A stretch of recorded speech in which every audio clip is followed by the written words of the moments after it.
Welcome back, survivor. If you can hear this, it means you're still alive. This is Jack's Nightmares, and this is your next story. I stopped just past the rusted mile marker on what used to be a maintenance trail for power lines. The sign was barely visible through the moss, half folded under brush. A few more steps forward and I reached the clearing. Pine needles packed the earth, dry and brittle. Wind shifted high in the trees but didn't reach the forest floor. There were no birds, no animal tracks, no movement. I had maybe an hour of light left. I didn't want to be exposed past dusk. The infected in this part of the country don't roam in large groups, but they don't need to. One is enough if you're not paying attention. And the ones that still move well, those barely show damage. You don't know what you're looking at until it's too close. The last cluster I ran into had been squatting in the shell of an old park station. 3 adult males, 1 woman, all of them barefoot, all missing parts of their lips and nails. I don't think they knew how to hunt. I think they just waited. I saw what was left of a man in a red parka nailed to the side of the garage with metal rods. That told me everything I needed. I didn't go closer. I've been on foot nearly 6 weeks. Lost my last camp after a break-in from scavengers who didn't say a word. They just smashed in the side of my shelter with a propane tank and grabbed everything that wasn't tied down. I didn't have the gear to fight back and didn't plan to. I pulled north out of instinct more than anything. Roads are dead zones. Fields are exposed. Forest gives cover, but it also hides things. The soil shifted weird under my boot halfway through the tree line.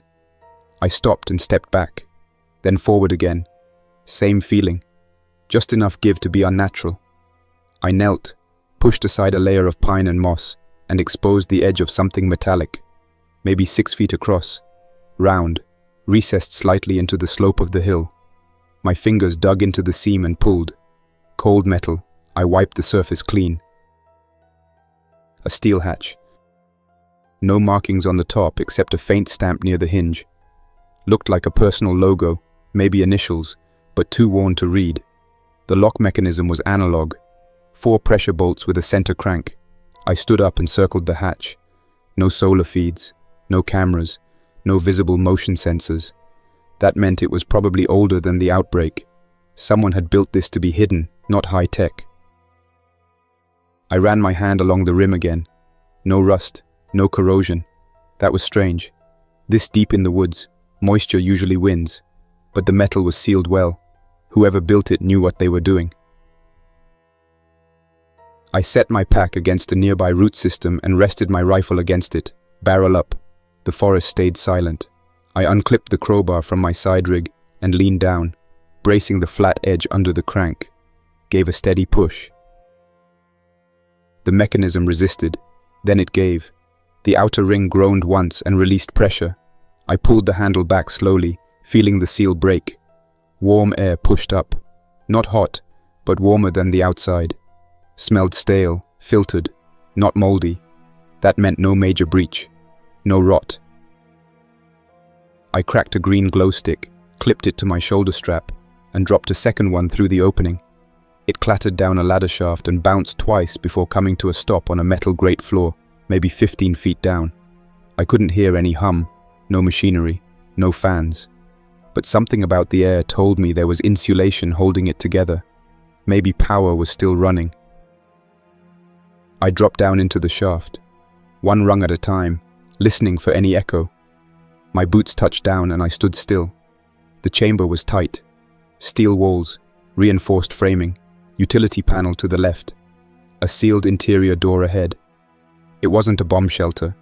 This was military grade or close to it. No visible rust.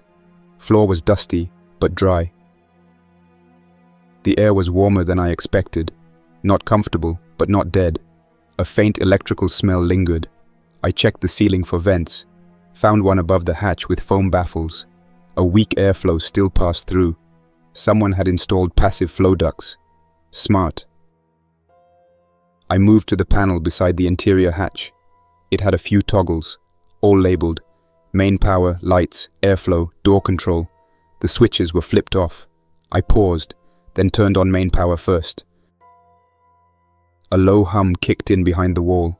Nothing violent, no sparks, just a steady draw of current, probably battery-based with solar recharge. A green light flickered above the second hatch. I flipped lights next. Fluorescent strips along the ceiling buzzed to life, flickering once before holding steady. Dim, but enough to see clearly. I stood by the door for another minute, just listening. No voices, no footsteps, no mechanical noise except the low draw from the power inverter. I opened the interior hatch and stepped through. The hallway was longer than I expected, 6 feet wide, with plated steel panels on the walls and rubber mat flooring. 4 doors, 2 on each side, led off from the hall. All were closed. At the far end, the passage curved right into darkness. I took 1 step forward, then another. The floor didn't creak. The temperature stayed even. I passed the first door on the left. Label etched into the frame said, Storage 1. The one opposite read, Living Area. That door was slightly open. I pushed it in.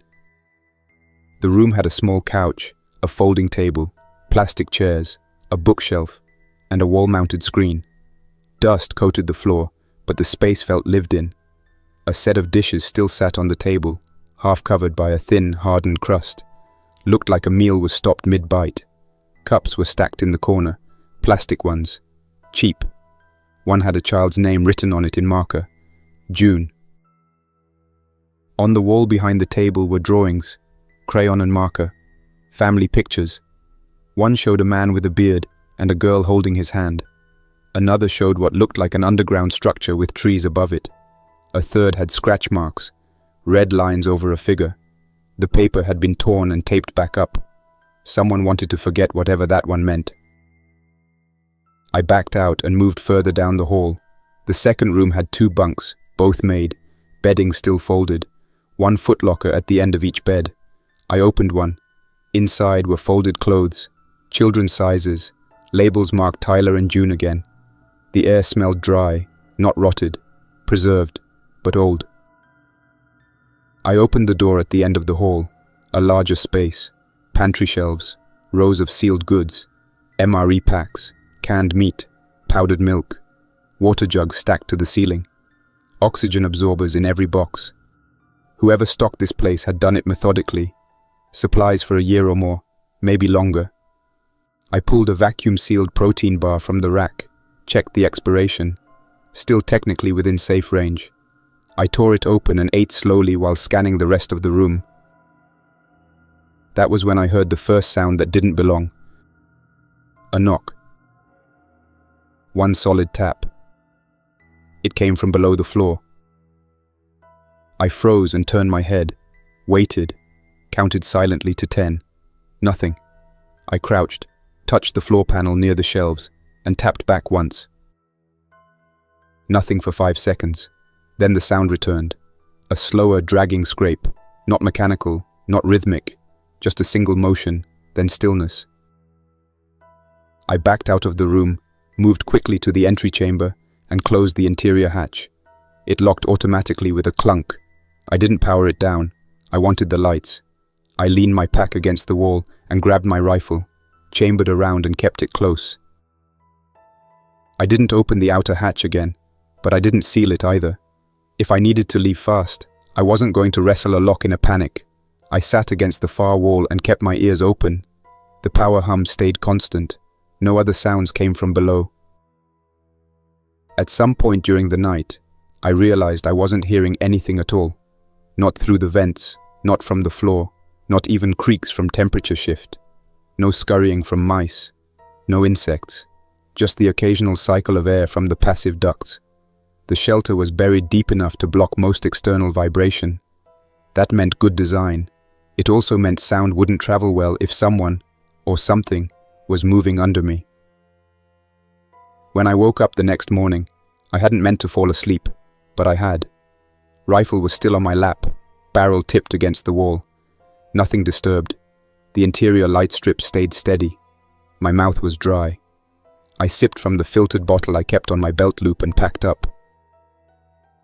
If I was going to stay here longer than a night, I had to do more than just sit in the entry room.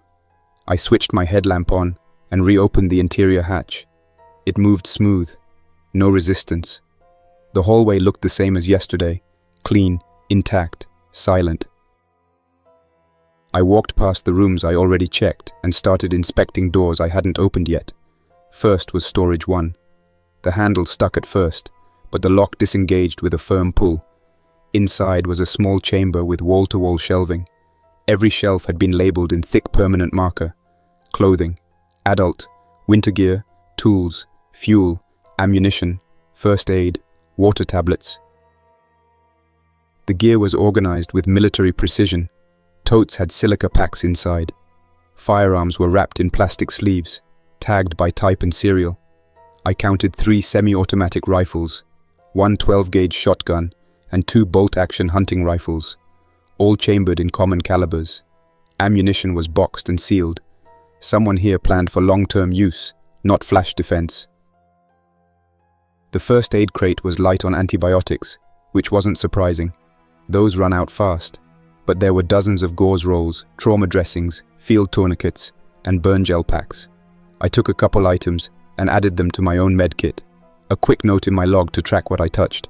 I didn't know why I bothered writing it down. Maybe habit, maybe respect.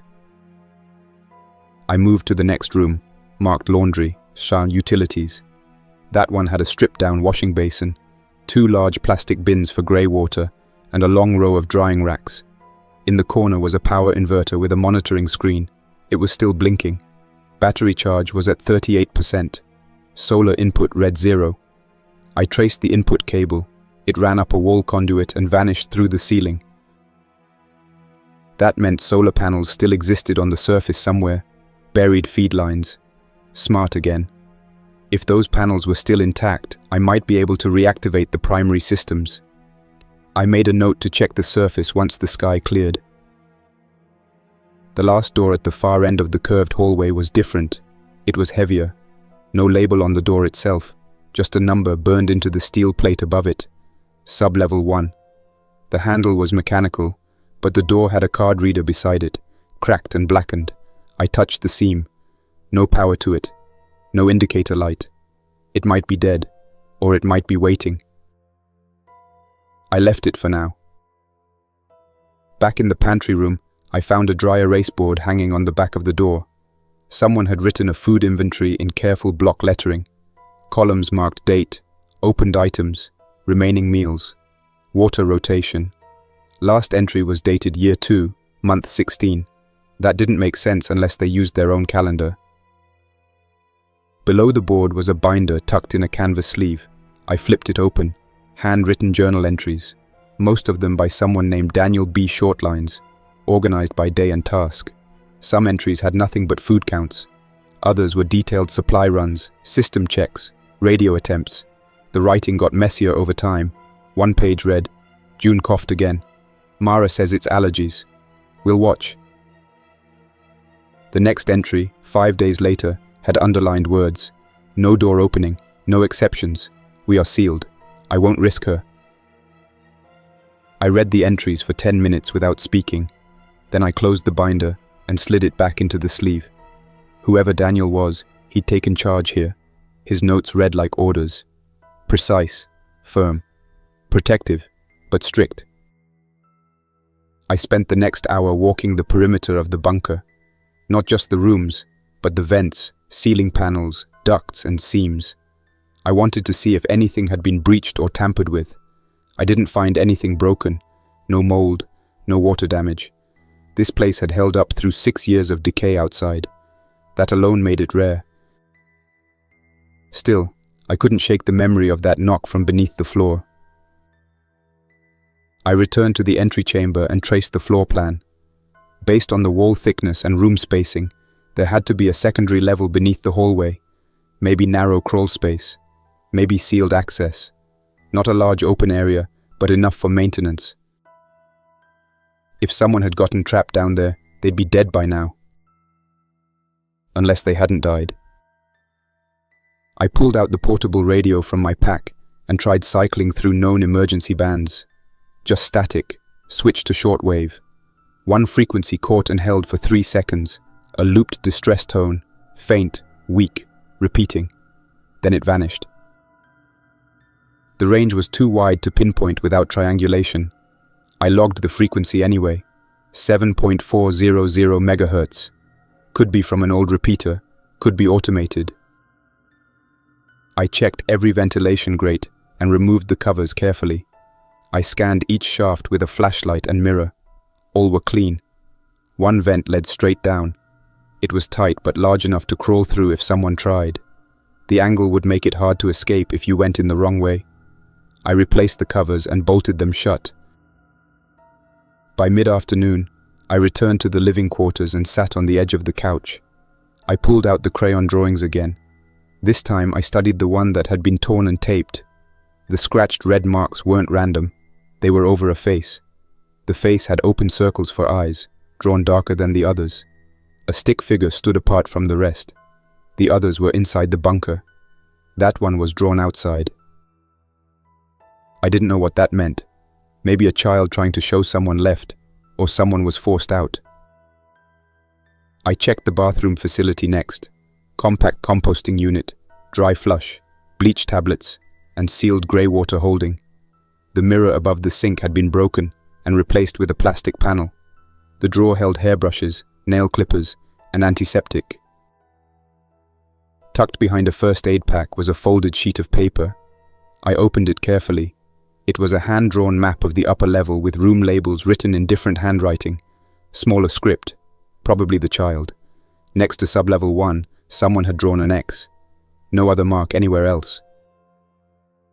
I didn't touch the sublevel door again, but I kept it in the back of my mind. I made dinner from one of the sealed food trays. Chicken and lentils in a foil pouch. Still edible. Heated it using a small flame under the metal plate built into the kitchen counter. Simple but efficient. As the heat rose, condensation formed on the upper wall near the duct. I watched it for movement. None. After eating, I swept each room again, closed every interior door, and returned to the entry chamber. I set up a chair against the wall beside the ladder, with my rifle propped on the backrest and flashlight on the floor angled upward. The air tasted the same as before. Neutral, filtered. I didn't fall asleep right away, but I knew I had to eventually. I let my boots rest on the bottom rung of the ladder and tried to keep my neck against the wall. I didn't shut my eyes for more than 10 or 15 minutes at a time. Every little shift in the power hum made me think someone had moved. Nothing ever did. By morning, I needed real answers, not guesses. I went back to the food storage room, dug out the binder I'd seen the day before, and read from the beginning. Each page was dated with 2 numbers. Year 1, Day 1, then Day 2, and so on. A homegrown calendar. There were 2 names written on the front, Daniel Brooks and Mara Brooks. The first entry was written in careful block print, power cells full, water tanks at 90%, food stocks loaded for 4, secondary oxygen tested, emergency hatch sealed. No emotion, just checklist logs. The second entry said, kids adjusted fine today. June asked when the school radio starts. Set up schedule for tomorrow. Mara prepped lesson plans. From there, the entries grew longer, more detailed. There were notes about drills, fire protocols, food rotation, outside surveillance. Each one dated and signed. A few entries mentioned patrols around the hatch. No signs of infected in the first 2 months. That matched what I knew about the area. Most of the cities had already collapsed by then, but rural zones had a delay, especially ones like this. Isolated, deep inland, far from military checkpoints. I turned the page and read the line that made my hands stop moving. Heard something above last night. Not an animal. 2-legged. Heavy. No horde moaning. Could be a scout. Kept lights off. Mara agreed. No surface activity without full suit. That entry was followed by a list of symptoms. Not medical notes. Observations. June has dry cough. Tyler's appetite down. No fever. Air scrubbers green. No visible mold. Keep watch. Then, the next day, cough worsened. Sealed both kids in sleeping quarters with aux fan. Isolated airflow. Mara not happy. Too soft. The lines started feeling different after that. Less family and more protocol. Daniel kept tracking everything, but the tone changed. Open package 6 of duct tape. Reinforced seals on door frames. Then, Mara refused meal. Emotional distress. Accused me of overreaction. She's wrong. Isolation is the only way we survive. I kept reading. 2 more pages down, and he'd written, June bit her tongue during night cough. Blood on pillow. Can't risk exposure. Sealed them in. Will pass food through crawl slot. Mara agreed under protest. The last 3 pages were short, the handwriting more rushed. Tyler stopped speaking. June's cough wet now. Mara crying. Told her to stay out. They're not safe. Nobody is safe. Then the final entry. Locked them in. Vent line shut. They screamed. Then it stopped. I didn't touch anything else in the binder. I slid it back into the canvas sleeve and zipped it shut. My hands weren't steady when I stood up. I left the storage room and walked the hallway twice, just listening. One of the bedroom doors had a mark on it I hadn't noticed before. The child's room. The steel door had been resealed with a second layer of tape, not from the inside, but from the outside. A small inspection slot had been bolted shut with a steel cover plate. I took out a screwdriver and slowly loosened the bolts. The plate came off. Inside was dark. No smell, no movement. I shined my flashlight through the gap and saw 2 small beds. One had a blanket pulled up. The other was empty. There was a trail of something dark near the vent shaft. I closed the slot, refastened the bolts. I didn't open the door. In the main hall, I looked again at the sub-level door. Still no label. Still no lights on the panel. I examined the card reader up close. It had scorch marks near the corner. Something had shorted it from inside. The lower seam of the door had what looked like black smears. Burned plastic or grease. Hard to say. I tried pulling the handle again. It didn't move. Locked solid, not jammed, sealed. There was no keyhole, no mechanical override. I went back to the living area. Dug through the drawers under the shelf. Found more papers. Most were supply receipts. Receipts for bulk shipments of food, tools, and fuel, all dated 3 to 4 months before the outbreak. The supplier name was stamped on each page. Logan and Rourke Distribution. That name meant nothing to me. Could have been any regional logistics company. Inside a small box behind the shelf, I found a handheld camcorder. Digital. Still had battery. When I powered it on, it lit up. 5 video files were saved. I watched the first. It showed a man with a trimmed beard sitting at the dining table. His voice was steady. Daniel Brooks, day 5. Just confirming the power's steady and the kids are adjusting. First week was a little rough, but we're holding. No surface movement. I've started patrol logs. Second video was the family sitting together, eating from foil trays. The children were laughing. Mara was smiling. The camera shook slightly, like it had been set down without a tripod. Third video showed Daniel alone again. His face was thinner. Day 37. No surface access. Mara's not speaking to me much. The kids miss the outside. I remind them that the outside isn't there anymore. Fourth video was corrupted. Wouldn't play. Fifth and final video was shot from the floor. No narration. Just static hum and low light. The room looked like the children's quarters. The door was sealed.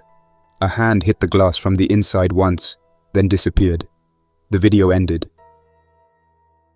I turned the device off and packed it in my bag. Not to keep, just in case I needed to show someone. At this point I should have left. The outer hatch was still open. The forest was quiet. I could have packed up and moved north before sunset. But I didn't. Something about the silence here felt unfinished, like I had read chapters but not the final page. I had to know what was behind the sub-level door. I tried tapping the control panel once more. Still dead. No light. I scanned the wall above and around the reader for a manual override. Found none. Then I checked the breaker box in the utility room again. This time, I noticed something behind the rack of cleaning supplies. A cable conduit going downward. It wasn't labeled. No junction box. Just a steel panel mounted flat against the wall. I unscrewed it and found a switch buried beneath, wired to a second circuit. Unmarked, I flipped it. Back in the hall, the sub-level door looked the same. No sound, no movement, but a soft red light now glowed above the frame. The card reader still showed nothing, but the mechanical lock had changed. When I turned the handle again, it gave slightly. Not much, maybe a few millimeters of play, enough to confirm it was no longer sealed dead shut. I didn't open it, not right away. I stepped back and leaned against the wall for a while. Watched the door, watched the hallway, checked my rifle's chamber again and loaded a fresh mag. I kept the safety on, but I slid the sling off my shoulder and held it across my lap. Every instinct told me to leave it alone. I could reseal the panel, turn off the breaker, close the hatch, and move on. The place had food, water, shelter. I could stay above and never touch that door again, but I couldn't stop thinking about the knock from the first night. That tap wasn't my imagination. Someone, or something, had made it, and if it was still alive down there, I had to know what it was. I moved the chair from the entry chamber down to the hallway and placed it against the wall just past the sub-level door. Sat down, waited again. I didn't do anything for almost an hour. I just watched the floor, counted the slow pulse of the overhead lights. At some point, I started hearing a faint clicking noise. Not constant, every 5 or 10 seconds.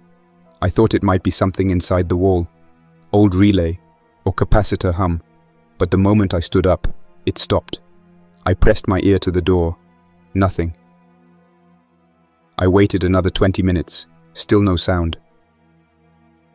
Then I drew the flashlight from my belt, unslung the rifle fully, and braced the buttstock against my shoulder. I turned the sub-level handle slowly until I felt the internal latch disengage.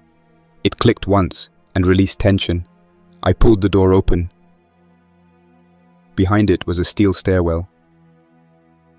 Narrow, tight walls, unpainted. The smell changed immediately. Not mold, not sewage, something sour, stale. The air didn't circulate well down there. A draft moved upward as I broke the seal, but it was weak, old air pushing against pressure. I stepped onto the first stair. The metal groaned under my boot. The rest of the stairs were solid. 10 steps down and I reached the lower landing. The space was dark. No lights came on. I swung the flashlight left and right. The sub-level was a single hallway, maybe 15 feet long, narrower than the one above. Only one door at the end. No markings, no side rooms. The walls were insulated panels bolted directly to concrete. The floor was rubber matted again, but warped in spots. I moved slowly down the hall, checking each surface with the beam. One wall had dents, round, clean impacts, like something hit it repeatedly. Not hard enough to punch through, but enough to deform the panels. Near the bottom, a section had what looked like dried smears of something dark brown. Not blood, not fresh. Could have been anything. The door at the end was reinforced, thicker than the others. Manual locks only, 3 deadbolts all open. No keypad, no lights. The bottom seam had scratch marks, shallow but long, with spacing that didn't look like tools, more like fingernails. I kept my body at an angle, rifle up, flashlight steady. I tapped the door with my boot. No echo, no vibration. I reached for the handle and waited another second. Still nothing. I opened the door. Inside was a small room, square, low ceiling, metal walls, a cot in the corner, a desk bolted to the floor, a small waste container overflowing with paper and packaging. The light flickered above, struggling to hold power. And in the corner, curled against the wall, was a man. His skin was pale and stretched, almost yellowed, hair long, matted to his jawline and neck, beard tangled and dry. No shirt, just loose pants torn at the knees. He wasn't breathing heavy, but I saw movement, shallow, slow. His eyes were closed. His arms were wrapped around his ribs, thin to the point of bone. I stayed in the doorway, didn't move in. He didn't react. I stepped once to the left and lowered the flashlight toward the floor, not toward his face. The cot had bloodstains, dried, some of it pooled under one corner. A trail led from the desk to the cot. The desk had a handcuff bolted to it. The chain was broken. I looked back at the man. His eyes were open now. Just barely. He didn't blink. He didn't sit up. But his gaze followed me. I kept my voice low. "You alive?" No answer. But he turned his head slightly, jaw flexing like he was trying to form a word. I didn't lower the rifle. I stepped sideways to give myself a line back to the stairs. He said something. One word. I couldn't hear it. I leaned closer. Not much. Just a foot forward. His voice cracked. "Daniel." I didn't respond. I knew the name. I'd read it. I'd seen it. And now I was looking at it. His eyes stayed locked on me, but he didn't lunge. Didn't flinch. Just blinked slowly and kept breathing that slow, dying breath. I asked, "You sick?" He didn't answer. He started laughing. It was weak, broken, came out as a low rasp that didn't carry past the desk. I stepped back. One pace, then another. He didn't move. I turned and walked back into the hallway, door still open. As I climbed the stairs, I heard the cot creak behind me once, then silence. Back in the upper level, I sealed the sub-level door again. This time I turned the red-lit lock fully, cutting power to the latch. I went back to the breaker panel and flipped the second switch off. Light disappeared from the hallway behind me. I sat down in the kitchen and ate another ration tray. I didn't taste it. I didn't look at the fork. I just kept chewing and running through every detail. That man had sealed himself down there. Whether out of guilt or sickness, I didn't know. But he was still breathing after all these years. Thin, broken, but not gone. And if he wasn't infected, then what was he hiding from? That question stuck in my head as I sat at the table with the remains of my meal cooling in front of me. The heat from the foil tray had fogged the corner of the plastic panel over the sink. I didn't bother wiping it down. I leaned back in the chair and stared at the closed door to the hall. No more sounds. No more knocking. Just that memory of a thin man whispering his name and laughing like he wasn't surprised someone finally came back. If he was Daniel, then the rest of the family was accounted for. Or close to it. The kids' room hadn't been disturbed. The air inside was dry, sealed. There was no question in my mind that they hadn't survived whatever paranoia overtook this place. And Mara, there hadn't been a mention of her since that last entry in the binder. The one about locking the kids in. After that, nothing. No more video logs. No more receipts. No signatures. I thought about going back down. About talking to him. About asking straight to his face what he did. But I didn't. I didn't want to be the person to listen to that kind of confession. I didn't want to hear a man describe how he killed his own children out of fear. Or worse, how he justified it. I've seen what people become when survival turns into obsession. It stops being about keeping anyone safe. It becomes about control. He probably thought he was saving them from something worse. And maybe he was. I didn't know what they had seen on the surface during those first months. I had been in a metro station when the city collapsed. Barricades burned in front of the stairwells. The infected came through the tunnels. Fast ones, not walkers. They moved low and quiet, didn't make a sound until they were already biting. I watched a woman try to shield her daughter behind a vending machine and get pulled apart in less than 10 seconds. The kid didn't even cry, just stared forward and shut down. I got out only because someone threw a road flare at the opposite wall, distracted them long enough for me to run. So maybe Daniel saw worse.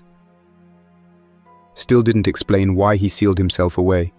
If he was worried about infection, he could have built another level, a second door. But this room was a cell. It had a lock on the inside and a destroyed card reader outside.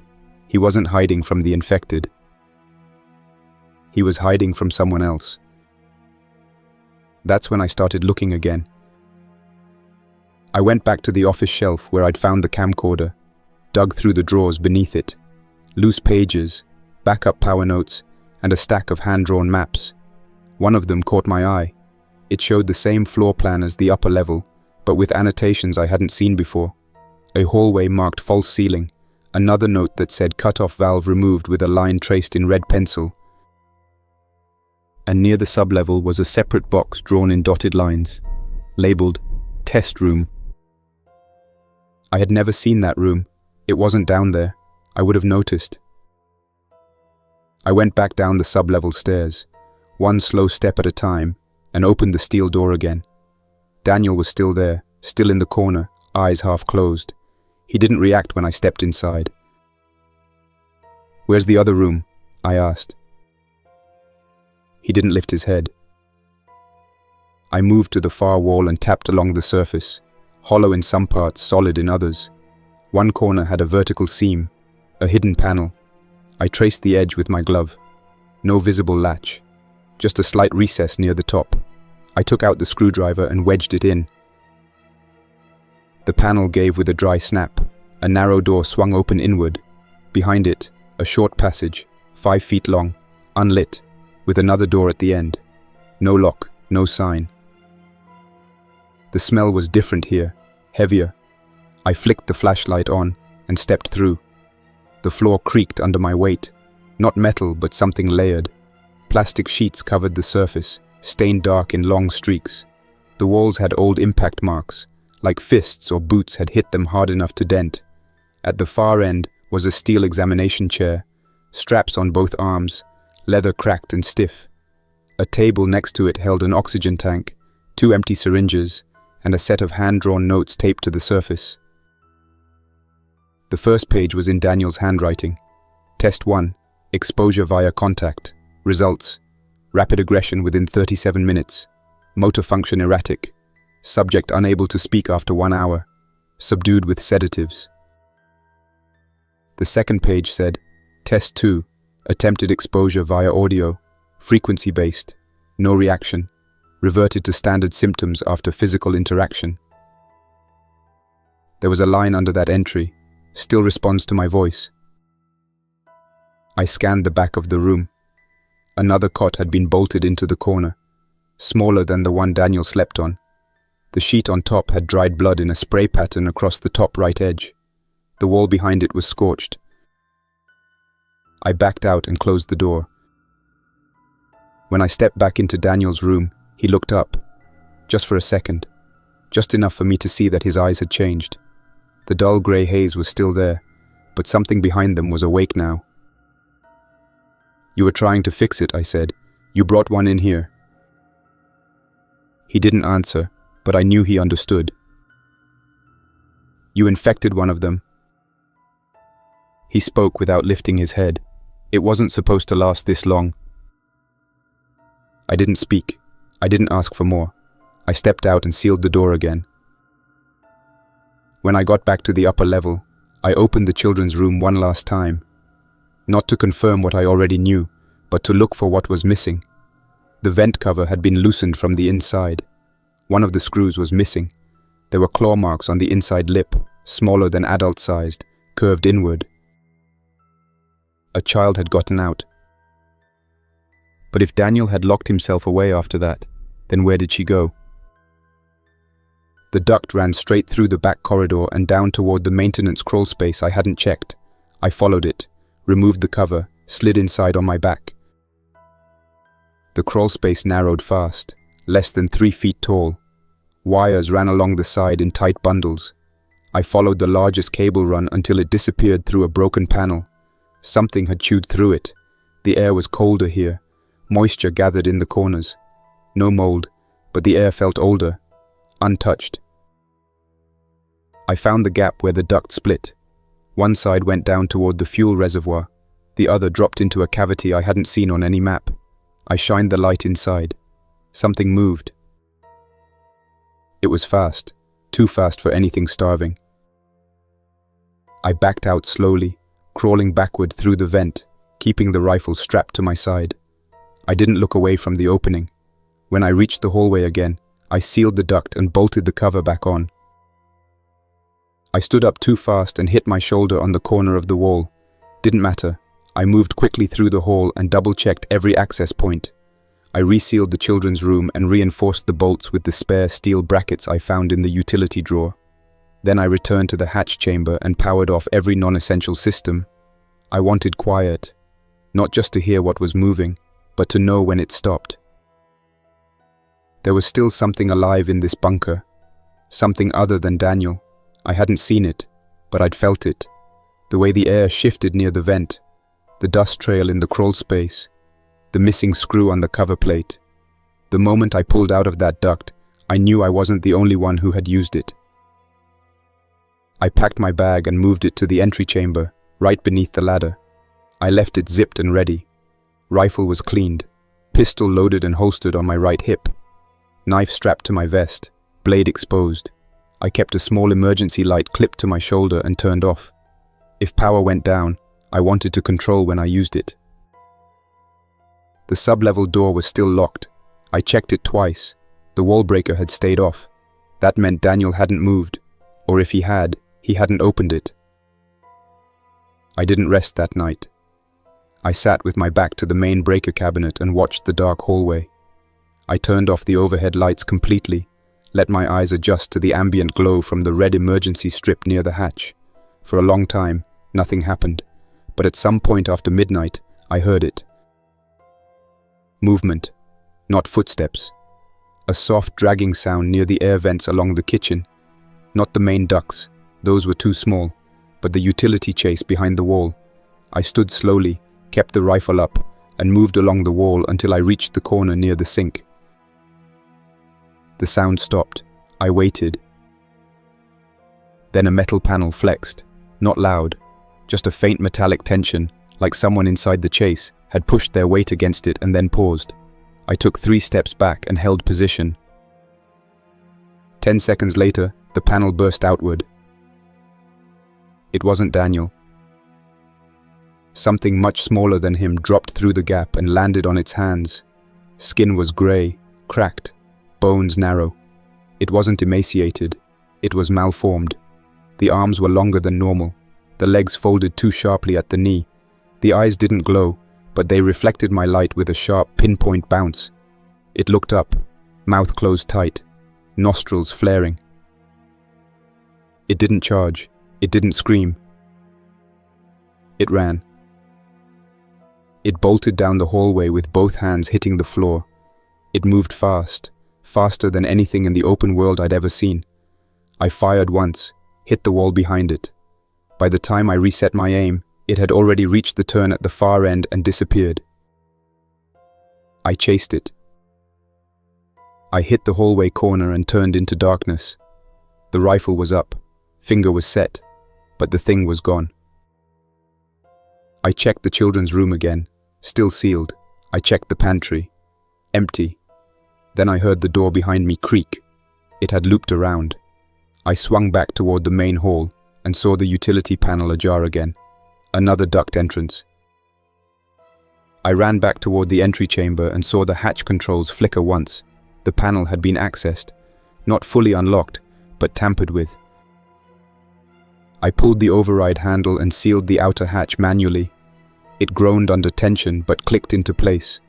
Then I braced a crate against the wall and climbed up to reach the bolt lock at the top, just to be safe. When I climbed down, I heard Daniel screaming.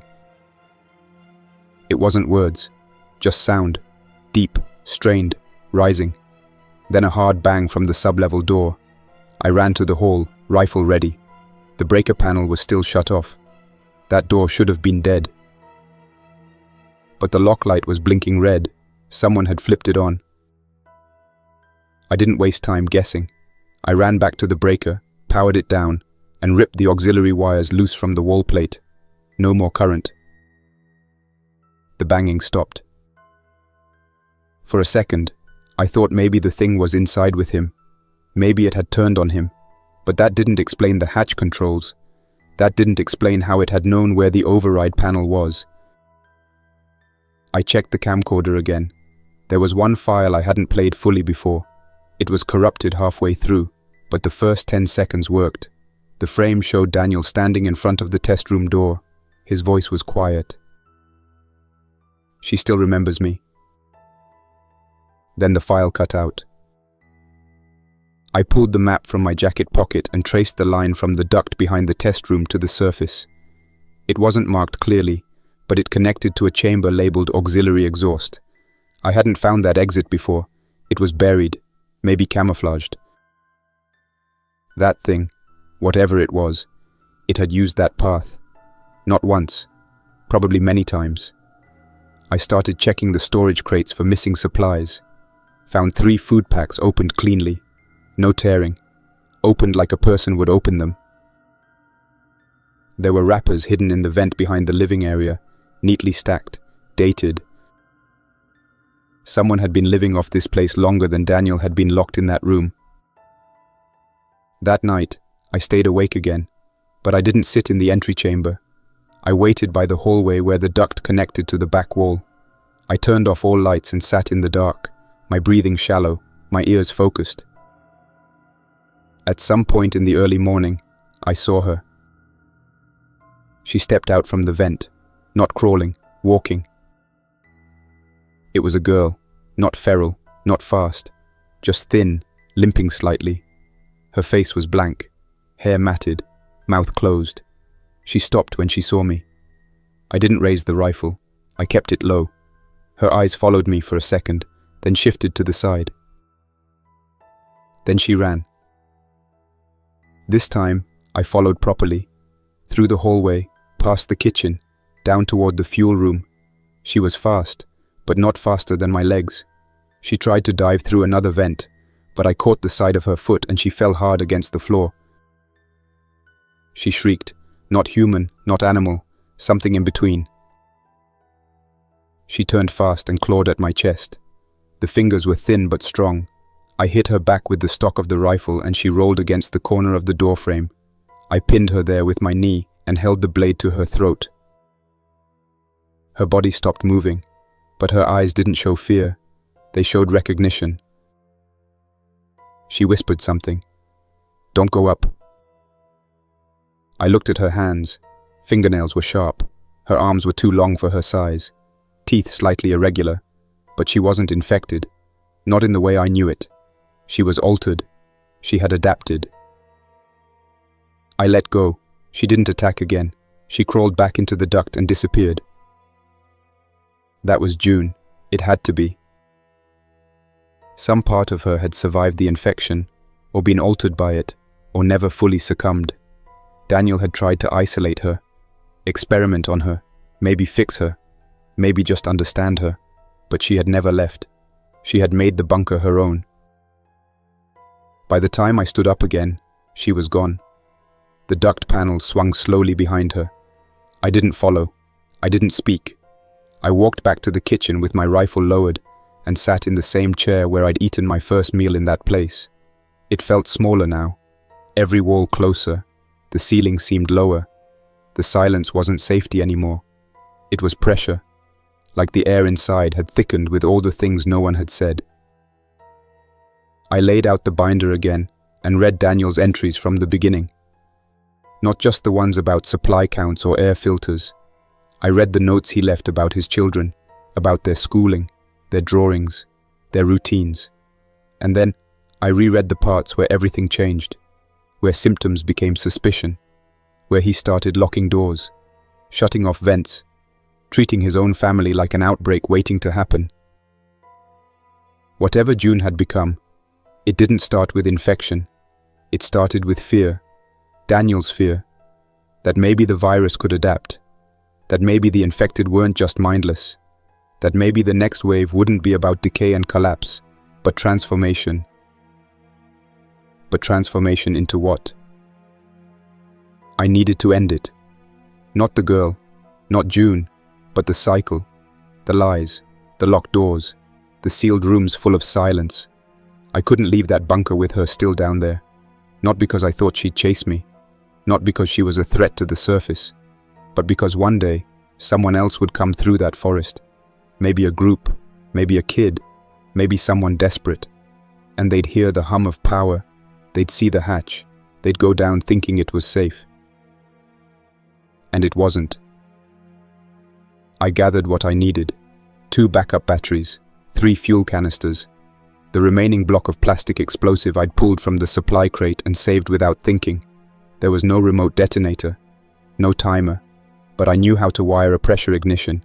It wasn't clean work, but it would do the job. I went to the fuel room and started setting the charges near the intake valve junctions. I placed them low, near the foundation struts, where the explosion would collapse the interior core rather than just breach the wall. I wasn't trying to kill anything.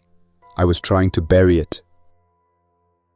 Once I finished wiring the line, I ran the trigger wire through the maintenance corridor and back to the ladder room. I coiled the cord near the hatch and tested the contact terminals. All held steady. I opened the sub-level breaker one last time, powered the door, walked down the stairwell. Daniel was still alive. Barely. His eyes tracked me. His voice was gone. Just breath now. Shallow. I didn't speak. I just stood there with the rifle held low and looked at him. Not with pity, not with anger, just with recognition.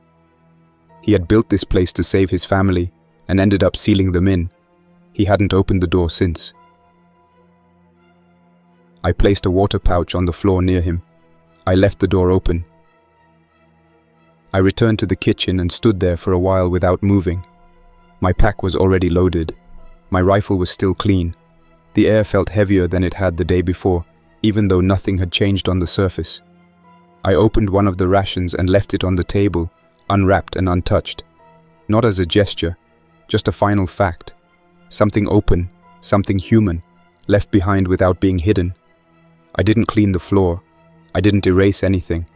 I left the crayon drawings on the wall, the cup marked with June's name, the half-used notebooks in the drawer. I kept the binder and camcorder where I'd found them. Someone else might come through here. Someone might need to know what happened. Even if they only stayed 5 minutes, even if they turned around and left in a panic, they deserved to see it raw. I gave the place one last sweep. I walked every hallway slow, checking every vent, every doorframe, every piece of ductwork. Nothing moved. No sound followed me.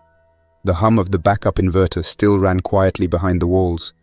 Power would hold for weeks, maybe months more, if the solar up top hadn't been shattered by branches or rot. That wouldn't matter soon. When I reached the ladder, I stood at the bottom for a few seconds before climbing. My gloves were slick from sweat, even though the air was dry. I reached the top and unlatched the outer seal. The hatch lifted with a creak, hinges stiff but not jammed. A sharp gust of cold air met my face. Sharp enough to sting, not enough to burn. 5, maybe 6 degrees above freezing. My hands tightened out of reflex. That kind of cold hit fast and deep, more painful after long stretches underground. I stepped out onto the forest floor and closed the hatch halfway behind me. The sun had moved behind the tall trees to the west, casting long blue shadows through the pine trunks. The ground was hard, dry. Leaves had collected in uneven piles across the clearing. There were no tracks. Not mine, not hers, not anything. I stretched my legs and adjusted the pack. My knees cracked when I straightened. I listened for a while, first for animals, then for footsteps, then for that quiet mechanical tick that sometimes follows you out of a space like that. Nothing. No air shift, no birds, no animals. The forest was still, the way it gets when the weather turns and everything else knows to stay hidden. I knelt at the edge of the hatch and pulled the ignition wire from my coat. I fastened the stripped copper ends around the bolt inside the rim and secured the pressure clip against the coiled trigger. It wasn't a timed charge. No delay, just a final contact plate that would spark the moment the latch seated fully. There wouldn't be fire. The blast would be clean, underground, directed downward and outward, the way it should be. I stared down into the shaft one last time. I didn't see her. I didn't expect to, but part of me still waited. Half a second. One more, just to see if she'd crawl up into the light, or if Daniel would call out, or if some echo would rise from the bottom. Nothing did. I hesitated, not because I doubted the decision, not because I thought there was another way. I hesitated because it didn't feel right to seal the hatch without saying the names, not out loud, just to myself. Daniel, Mara, Tyler, June. Then I pressed my palm to the top and shut the hatch with both hands. The moment the seal connected, the wire sheared clean, the trigger snapped. There was no flash, just a thud, low and heavy, like something massive had shifted below the earth and settled hard. The dirt around the hatch cracked once, lifted maybe a centimeter, then dropped. Dust plumed upward through the pine needles. The echo didn't carry. It stayed trapped beneath the soil. Birds in the trees took off in staggered bursts, flapping without rhythm. Then it was still again. The bunker was gone, not erased, not vaporized, just sealed in. I stood there for maybe 2 more minutes, my boots planted firm, hands at my sides. The smell of burnt dust hung in the air, faint but noticeable. Nothing stirred. Then I turned west and started walking. My legs felt heavy at first. The cold had tightened everything, but once I cleared the slope and hit the ridge path, I moved faster. I didn't look back. There was no point. That part of the forest was no longer anyone's. By the time the sun dropped below the tree line, I'd put 6 or 7 miles behind me. The light faded fast. I moved off the trail and cut through a ravine to the lower side of a dried stream bed. That's where I found the shack, half standing behind what looked like the remains of a ranger station. The roof had collapsed years ago. No glass in the window frames. The floor was split in 3 places, but it was cover, enough for one night. I cleared the debris near the corner, set my pack against a dry wall beam, and started a small fire with what dry bark I could find. Boiled creek water. Opened a ration I hadn't touched in days. It tasted sour, but I forced it down. My hands stopped shaking after I ate. The wind was picking up. Cold rolled in stronger now that the trees had opened behind me. I took out my journal. Same one I'd kept since the 3rd month after the outbreak. I didn't record every day anymore. Just major entries, places, encounters, details that might matter to someone later, if anyone ever found it. I wrote down the coordinates, an approximate radius of the blast zone. I noted the structural layout of the bunker, described the food stores, the water systems, the security. I included the solar cable path and estimated how long the backup batteries would hold. I wrote about Daniel, briefly, not in detail, just enough to mark the decision he made and what followed after. I didn't describe the girl, not what she looked like, not what she did. I didn't claim to understand what she had become. I just wrote one sentence. Not all survivors are meant to be found. Then I closed the book and watched the fire drop to embers. I didn't plan for the morning. I didn't chart a direction. I just sat in silence and let the night settle. That's all for now, survivor. Thanks for listening. If you want to keep these stories alive, don't forget to like, subscribe, and share your thoughts. And a huge thank you to everyone supporting this channel with extra memberships, especially Rangers and Legends, Carlos Herrera, Luca Mod, thanks. Also drop a comment and let me know what story you want to hear next. Jack's Nightmares signing off.